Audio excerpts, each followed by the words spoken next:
السلام علیکم ورحمۃ اللہ وبرکاتہ۔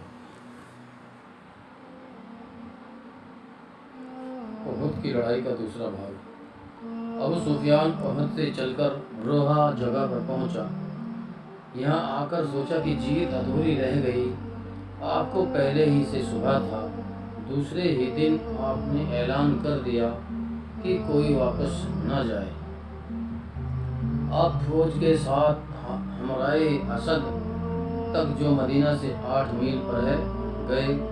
ابو سفیان کو یہ خبر ملی تو لوٹنے کی ہمت نہ ہوئی۔ آپ جب مدینہ میں لوٹ کر آئے تو پورے شہر میں غم پھیلا ہوا تھا۔ آپ جدھر سے جاتے گھروں سے رونے کی آواز آتی تھی۔ آپ نے سمجھایا کہ مردوں کے لیے چلا چلا کر رونا، کپڑے پھاڑنا، بال نوچنا، گالوں پر تھپڑ مارنا یہ سب ٹھیک نہیں۔ ہاں، دل میں غم کا ہونا اور آنکھوں سے آنسو گرنا فطری ہے، اس میں کوئی حرج نہیں۔ یہ لڑائی شوال سن 6 ہجری مارچ 625 عیسوی میں ہوئی۔ 70 مسلمان شہید ہوئے، 23 مشرک مارے گئے۔ صفر سن 4 ہجری میں ابو برا قلابی جو قلاب قبیلے کا سردار تھا آپ کے پاس آیا اور درخواست کی کہ کچھ لوگوں کو میرے ساتھ کر دیجیے کہ میری قوم میں اسلام کی تبلیغ کریں۔ آپ نے فرمایا مجھ کو نجد کی اور سے ڈر ہے۔ ابو برا نے کہا میں ان کی ضمانت لیتا ہوں۔ آپ نے تسلیم کر لیا اور 70 انصار ساتھ کر دیے۔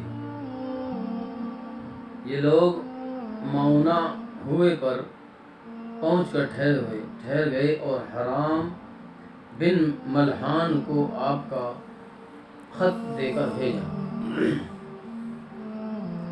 وہاں عامر بن طفیل نے قتل کروا دیا اور پاس قبیلوں کے آدمی دوڑا دیے کہ تیار ہو کر آئیں۔ ایک بھاری فوج تیار ہو گئی اور عامر کی سرداری میں آگے بڑھی۔ ادھر مسلمان لوگ معونہ کے کنویں پر حرام کی واپسی کی راہ دیکھ رہے تھے۔ جب دیر لگی تو آگے بڑھے۔ راستے میں عامر کی فوج سے مڑبھیڑ ہوئی۔ دشمنوں نے ان کو گھیر لیا، سب کو مار ڈالا۔ صرف عمر بن امیہ کو عامر نے یہ کہہ کر چھوڑ دیا کہ میری ماں نے ایک غلام کو آزاد کرنے کی منت مانی تھی، اس لیے میں تم کو آزاد کرتا ہوں۔ یہ کہہ کر ان کی چوٹی کاٹی اور چھوڑ دیا۔ مسلمانوں کے اس گروہ میں حضرت کعب بن زید بھی تھے۔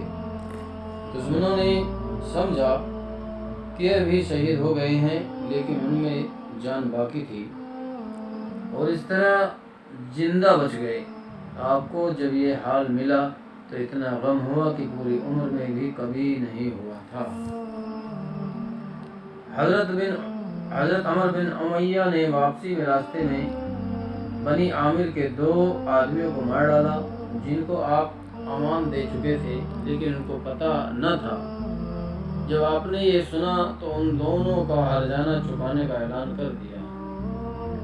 اوپر یہ بات آ چکی ہے کہ حضرت عمر بن امیہ جب معونہ کے کنواں کے حادثے سے بچ کر آ رہے تھے تو 2 کافروں کو جنہیں آپ امان دے چکے تھے انجانے میں مار ڈالا تھا، اور آپ نے عرب کی رسم کے مطابق جان کا بدلہ دینے کا اعلان کر دیا تھا۔ شروع میں یہودیوں سے جو صلح ہوئی تھی اس کے مطابق بدلہ لینے میں ان کو بھی حصہ لینا تھا۔ اس کے بارے میں بات چیت کرنے کے لیے آپ ان کے یہاں گئے۔ ادھر آپ سے بات چیت ہو رہی تھی کہ ادھر یہودیوں نے ایک شخص کو اشارہ کر دیا کہ اوپر سے آپ کے اوپر ایک بھاری پتھر لڑکا دے، لیکن اللہ نے یہ بات آپ کو بتا دی اور آپ اٹھ کر چلے آئے۔ انہوں نے پھر آپ کو بلایا۔ آپ نے کہلوا بھیجا کہ اب مجھ کو تم پر بھروسہ نہیں، سمجھوتا کرو تو مجھ سے بات چیت کی جا سکتی ہے۔ پرانا سمجھوتا ختم۔ یہودیوں کی ایک شاخ بنو قریظہ نے نیا سمجھوتا کر لیا۔ بنو نذیر کے پاس بڑے بڑے گڑھ تھے، وہ اس گھمنڈ میں اڑتے رہے۔ آخر میں آپ نے ان گڑھوں پر گھیرا ڈالا۔ 2 ہفتوں تک وہ اپنے گڑھوں میں بیٹھے رہے، پھر خود ہی آپ سے یہ درخواست کی کہ ہم کو اپنے مال اسباب سمیت نکل جانے کی اجازت دی جائے۔ آپ نے اجازت دے دی، لیکن شرط کے ساتھ ہی ہتھیار کی قسم کی کوئی چیز نہ لے جائیں۔ دوسری چیزیں جتنی لے جانا ممکن ہو لے جا سکتے ہیں۔ میرا گھیرا اٹھا لیا گیا۔ جانے لگے تو کواڑ اور چوکھٹ تک اکھاڑ لے گئے، دیواریں تک سالم نہ چھوڑی، گھر زمین کے برابر کر دیے۔ جلن یہ تھی کہ مسلمان ان سے فائدہ نہ اٹھا سکے۔